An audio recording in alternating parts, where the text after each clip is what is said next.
વિસ્તારમાં આવેલા ગોપાલ ભજીયા હાઉસ કોર્પોરેશનની ખોરાક શાખાનો સપાટો। વડોદરા શહેરના રાવપુરા વિસ્તારમાં આવેલા ગોપાલ ભજીયા હાઉસ કોર્પોરેશનની ખોરાક શાખાનો સપાટો। કોર્પોરેશનના ફૂડ સેફ્ટી ઓફિસરોએ તેલમાં વાનગીઓ કરતા વેપારીઓને ત્યાં હાથ ધર્યું ચેકિંગ। સમોસા વેફર ભજીયાના વેપારીઓ પર બોલાવી તવાઈ।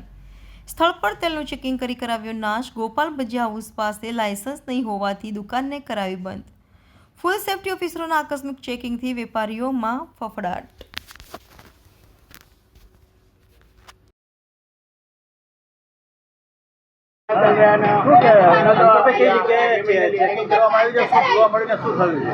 રાવપુરા ટાવર વિસ્તારમાં કોર્પોરેશનની ફૂડ સેફ્ટી ઓફિસરોની ટીમ દ્વારા જે એકના એક તેલનો વારંવાર ઉપયોગ કરવામાં આવે છે તેના ટીપીસી ચેક કરીને જેના ટીપીસી 25 કરતાં વધારે હતા તેનો સ્થળ પર નાશ કરવામાં આવેલો છે અને જે દુકાનોવાળા પાસે લાયસન્સ રજિસ્ટ્રેશન હતા નહીં તેની દુકાનો હાલ પૂરતી બંધ કરાવવામાં આવી છે અને તેમને લાયસન્સ મેળવી લેવા માટે સૂચના આપવામાં આવી છે। કેટલી દુકાનો હાલ 5-6 દુકાનો પર ચેકિંગ કરવામાં આવ્યું છે જેના પણ ટીપીસી વધારે હતા તેના તેલનો નાશ કરવામાં આવેલો છે અને જેના લાયસન્સ રજિસ્ટ્રેશન હતા નહીં તેની દુકાનો હાલ પૂરતી બંધ કરવામાં આવી છે। Subscribe now and press the bell icon. Never miss an update.